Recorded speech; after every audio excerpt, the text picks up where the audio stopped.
South India shopping మాల్లో blockbuster Ashadham #1 kilo sale.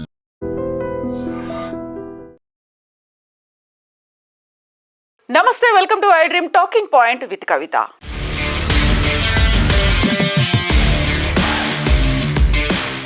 Ahmedabad London Air India Boeing 787 accident తర్వాత AAIB report తన 15 పేజీల రిపోర్ట్ని aircraft accident investigation bureau ఇచ్చిన తర్వాత షాకింగ్ విషయాలు వెలుగులోకి వస్తున్నాయి.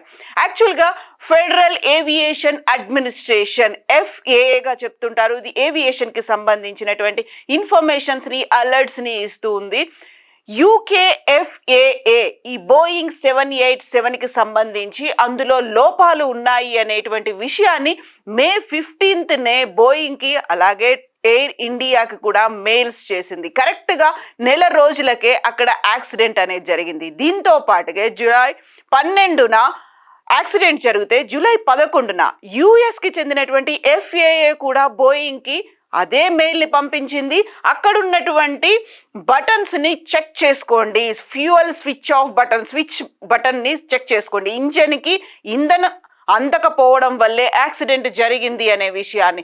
ఇప్పుడు అదే విషయాన్ని DGCA కూడా అనౌన్స్ చేసింది.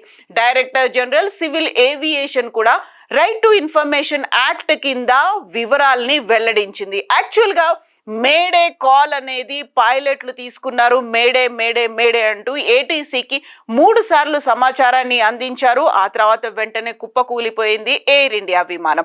అయితే ఇప్పుడు 787కి సంబంధించినటువంటి మోస్ట్ షాకింగ్ ఇన్ఫర్మేషన్, మన భారతదేశంలో 150 బోయింగ్ 787లు ఉన్నాయి అనేది. ఆ 150లో యాక్చువల్గా ఈ UKFAA చెప్పిన వివరాలని బట్టి చూస్తే 5 మోడల్స్, బోయింగ్కి చెందినటువంటి 5 మోడల్స్లో ఈ బటన్స్, ఇంజన్ బటన్స్ అనేది ఫ్యూయల్ బటన్స్కి సంబంధించి ప్రాబ్లమ్స్ అనేవి ఉన్నాయి, టెక్నికల్గా ఉన్నాయి. వాటిని చెక్ చేసుకుంటూ ఉండండి, రెగ్యులర్గా చెక్ చేసుకుంటూ ఉండాలి, ఆల్మోస్ట్ డైలీ చెక్ చేసుకోవాలి అన్నట్టుగా FAA ఒక అలర్ట్ మెసేజ్ పెట్టింది.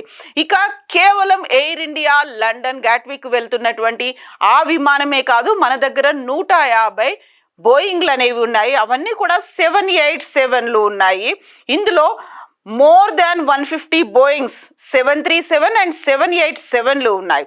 దాంట్లో ఎయిర్ ఇండియా ఎక్స్ప్రెస్, ఆకాశ ఎయిర్, స్పైస్ జెట్ అండ్ ఇండిగోలు ఈ 2 మోడల్స్ని మన దగ్గర రన్ చేస్తూ ఉన్నాయి. భారతదేశంతో పాటుగా డొమెస్టిక్తో పాటుగా బయటికి వెళ్ళేటువంటి ఇంటర్నేషనల్ ఫ్లైట్స్ని బోయింగ్ 787, బోయింగ్ 737ని ఈ 2 మోడల్స్ మన దగ్గర తిరుగుతున్నాయి. అందులోనూ ఇండిగోకి సంబంధించి చూస్తే B737 MAX 8 అండ్ ఒకటి B787-9లు అంటే మొత్తంగా 8 బోయింగ్కి చెందినటువంటి మోడల్స్, 8 విమానాలు 2 మోడల్స్ అనేవి ఇక్కడ ఇండిగో యూస్ చేస్తోంది. అయితే అవి లీజ్లోనే ఉన్నాయి. ఇప్పటికైతే మన దగ్గర మన రిజిస్ట్రీలో అయితే లేవు. భారతదేశానికి చెందినటువంటి రిజిస్టర్గా అయితే ఆ 2 మోడల్స్ ఇండిగో దగ్గర లేవు. మిగతా మోడల్స్లో అయితే ఇలాంటి ప్రాబ్లమ్స్ ఉన్నాయి అనే విషయాన్ని ఫెడరల్ ఏవియేషన్ అడ్మినిస్ట్రేషన్ 2018లో ఈ వివరాలను వెల్లడించింది. 787తో పాటుగా 737కి సంబంధించి ప్రాబ్లమ్స్ ఉన్నాయి అనే విషయాన్ని. అయితే స్పెషల్ ఎయిర్వర్తినెస్ ఇన్ఫర్మేషన్ బులెటిన్ని FAA గతంలోనే రిలీజ్ చేసింది. అందులో ఎయిర్వర్తినెస్ డైరెక్టివ్స్ అనేవి మెన్షన్ చేయకపోయినప్పటికీ వాటిని ప్రాపర్గా చెక్ చేసుకోవాల్సినటువంటి అవసరం ఉంది అనేది. ఇక భారతదేశానికి సంబంధించి directorate general of civil aviation వెల్లడించినటువంటి వివరాలని బట్టి కూడా చూసుకుంటే DGCAకి దాన్ని బేస్ చేసుకొని చూసుకుంటే డొమెస్టిక్గా ఇంటర్నేషనల్గా ఇన్స్పెక్షన్స్ అనేవి జరగాల్సినటువంటి అవసరం అయితే ఉంది అనేటువంటి ఒక మ్యాండేటరీని ఈ వారంలో సోమవారం నుంచి అయితే DGCA ఇక్కడున్నటువంటి విమానయాన సంస్థలకి, విమానాలకి కూడా DGCA సర్క్యులేషన్స్ అయితే జారీ చేసింది, గైడ్లైన్స్ జారీ చేసింది. సో మేడే మేడే మేడే అనే కాల్ అనేది యాక్చువల్గా కేవలం ఈ విమానానికి సంబంధించే జరిగిందా, గతంలోనూ ఇలాంటి కాల్స్ అనేవి ఉన్నాయా, భారతదేశానికి సంబంధించి చూస్తే ఇలా పైలట్స్ దగ్గర నుంచి వచ్చినటువంటి కాల్స్ కావచ్చు, ఎమర్జెన్సీ ల్యాండింగ్స్ కావచ్చు, ఇవన్నీ ఎన్ని ఉన్నాయి, దీంతో పాటుగా ఫ్యూయల్కి స్విచ్లు ఆఫ్ అవ్వడం అనేటువంటి సంఘటనలు కూడా ఎన్ని ఉన్నాయి అనేది డీజీసీఏకి సంబంధించి రైట్ టు ఇన్ఫర్మేషన్ యాక్ట్ ద్వారా టైమ్స్ ఆఫ్ ఇండియా అడిగింది. దాంట్లో కూడా షాకింగ్ విషయాలు అనేవి వస్తున్నాయి. 2020 నుంచి టిల్ డేట్ ఈ రోజు వరకు 65 అలాంటి కాల్స్ అనేవి, ఒక ఫెయిల్ అయినటువంటి సంఘటనలు అనేవి కనిపిస్తూ ఉన్నాయి. దానికి సంబంధించి ఇన్ఫర్మేషన్ని డీజీసీఏ అందించింది. పైలట్స్ సక్సెస్ఫుల్గా ఇలాంటి ప్రాబ్లమ్స్ ఉన్నాయి, మాకు ఎయిర్ క్రాఫ్ట్లో ఇంధనం అందట్లేదు ఇంజన్కి అనేటువంటి ఒక కాల్ని 2000 సంవత్సరం నుంచి 2020 నుంచి ఇప్పటిదాకా 65 కాల్స్ వచ్చాయి. అందులో 11 కాల్స్ అనేవి మేడే కాల్స్ అనేవి ఉన్నాయి. మేడే అంటే ఇప్పుడు మనం అహ్మదాబాద్కి సంబంధించి అక్కడ ఎమర్జెన్సీ ల్యాండ్ అవ్వాల్సిన అవసరం ఉంది, లేకుంటే అత్యవసరమైనటువంటి పరిస్థితి ఉంది, లేకపోతే అందులో ఉన్నటువంటి ఇంధనం అందట్లేదు, స్విచ్ ఆఫ్ అయిపోయాయి, ఇంధనంలో ఫైర్ వచ్చింది, ఇలాంటి సంఘటనలు జరిగినప్పుడు, లేకుంటే ఆకాశంలో ఉన్నప్పుడు సడన్గా ఇంధనం అయిపోయింది, లేకపోతే ఇంకొక ఫ్లైట్ వచ్చి ఢీకొండింది, లేకపోతే బర్డ్స్ హిట్ అయ్యాయి, ఇలాంటి సమయాల్లో మేడే కాల్స్ అనేవి ఇస్తుంటారు. So right to information act ప్రకారం డీజీసీఏ వెల్లడించినటువంటి వివరాలని బట్టి చూస్తే ఇప్పటిదాకా 2020 దగ్గర నుంచి ఇప్పటిదాకా 65 in flight engine shut downs అనేవి అయ్యాయి. 11 సార్లు మేడే కాల్స్ అనేది పైలట్స్ ఇచ్చారు 17 నెలల్లో. ఇక హైదరాబాద్లోనే ఎమర్జెన్సీ ల్యాండింగ్ అనేది 4 సార్లు అయింది అనేది.